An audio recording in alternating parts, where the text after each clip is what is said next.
This might be one of the most beautiful chapters of Gachiakuta we've received to date. Not just in terms of art style, but the sheer execution on the storytelling side of things was nothing short of brilliant, in my opinion. I feel like a lot of the narrative is going to be outshined by the art in this chapter, but that's what I'm here for.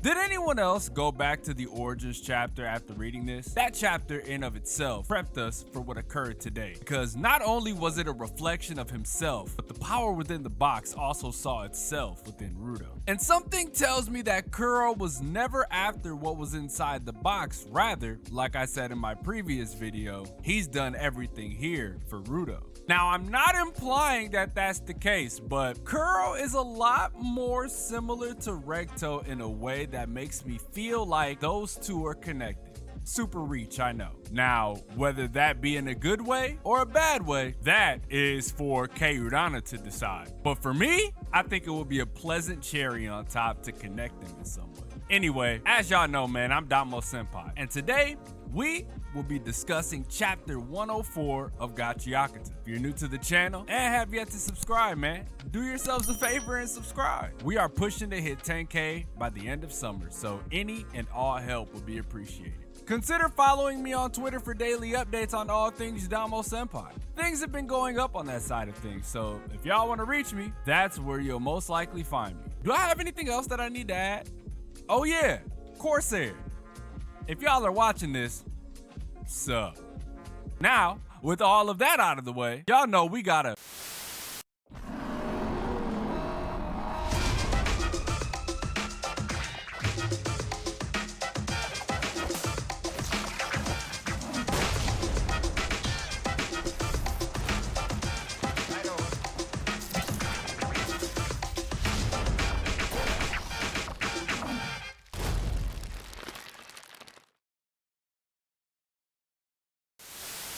Lately, I've had this feeling that Kuro's intentions were never devious to start. I've mentioned it before in several other videos, but Kuro never really came across as a bad guy. Sure, he may be stringing us along, but to me, it feels like it was never in bad faith. He's been leading us to places that will give RUDO the answers he was looking for, but the one with the bad intentions would be none other than Zodil, who's been perched up in this tree, much like the bird he is. We've seen the wings before. Anyway, what makes this interesting is the fact that Zodil is not interested in the box. Rather, he's more interested in what the trash beast is actually protecting. He noticed that it wasn't really protecting the box at all, so it had to be something else. I've mentioned it before, but I don't think that the trash beast is protecting something. I think it's protecting someone.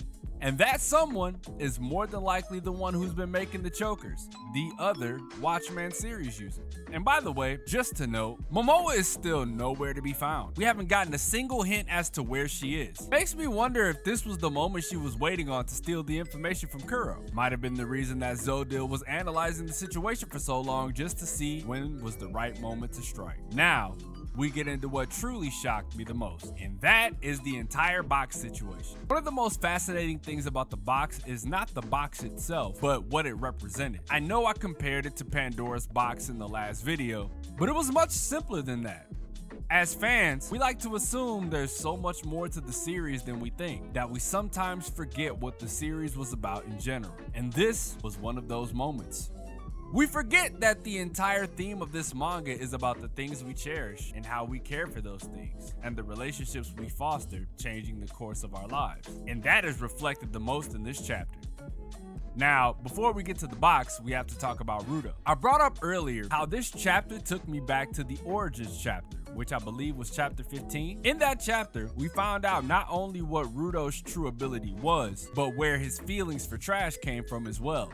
And I bring that up because from the perspective of RUDO, nobody really gave a shit about the box, which made RUDO sad because he began to recall the things people said about him. Called him a spherite, tribes folk, son of a murderer. RUDO couldn't help but see himself within the box, which may have been the key to opening it. A lot of things happened as the box began to resonate with RUDO, almost as if he was being judged by the box itself to see if he was worthy or not. But the most interesting part of all of this is what RUDO said. It's like the inanimate object turned to look at me. almost as if he was being accepted or acknowledged for the most part. Sound familiar? This is a direct correlation to chapter 1 from when RUDO fell into the abyss, when he saw what we came to call the Watchmen, and when their eyes met, it was as if he was being granted permission to retain his memories and go in between the lands. And now, we have our first glimpse at the power that was within RUDO. Most likely stemming from the CERBERUS lineage, which is the box, right? Which has a lot to do with that box. And that is one of the heads of CERBERUS. This moment here cemented RUDO as my current favorite MC for various reasons. One, bro, look at this fucking pose. It's crazy that Giordano was just talking about Gurren Lagann and we get this pose. Looks very familiar, doesn't it? Anyway, this pose was so hard that even when we got the full shot of the CERBERUS head, you can still see little old RUDO standing firmly on the top. Really fucking sick shot. And by the way, just to take it a step further, bro, this CERBERUS head is fucking massive. We thought that the humanoid trash beast was big, but bro, this motherfucker was like 3 times his size. CERBERUS ends up cleaning up shop, and that leads to one of the coldest hero moment shots we've had. I really like this shot, that's why I decided to use it as a thumbnail. With that out of the way, let's dive into a few of the things outside of RUDO which made a massive difference on everything that transpired. One of them being Follow's feelings and how that showed us that his giver moment will come very soon. Follow was almost willing to allow RUDO to use his hammer to try and take out the trash beast, but he was then reminded of what happened when RUDO used Griss's amulet and it dispersed. This showed that Follow really values his hammer more than his life at this point. So much to the point that it may become his jinky in the future. 2, Kuro. Kuro may have one of the most fascinating roles in this entire arc. Obviously, he plays a big role in it, but just hear me out. He has single-handedly not only raised the intrigue of the mystique surrounding him, but also add that much more mystery to how things operate down here on the ground. But let's get down to specifically what happened in this chapter with him. He's egged RUDO on to open the box this entire time, and when he finally does, did y'all notice that this was the first time we actually seen an emotion out of Kuro?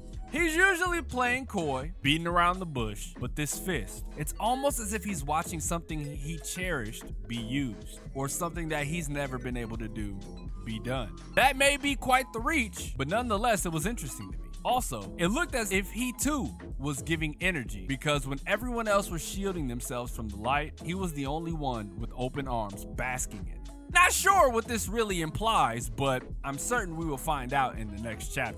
Lastly, now this circles all the way back to RUDO. It has to do with RUDO's misconceptions. We all know how RUDO feels about people, and how his anger from time to time gets the best of him, and that slowly started to change. But I want to correct RUDO on something that he more than likely will get told later on. When Engine said, when it comes to figuring out how to use an object, RUDO ticks all the boxes. That wasn't because he only believed in your ability, RUDO. He believes in you. Engine has always cared for RUDO, as to help guide him out of just being a big old ball of anger and hatred. He's always believed that RUDO could find his own way, not based on his power, but because he's RUDO, and his work so far has shown that. I also think that what he said about Kuro may be wrong as well, because I don't really think Kuro was looking to find out what was inside the box. I think he was looking to find a successor.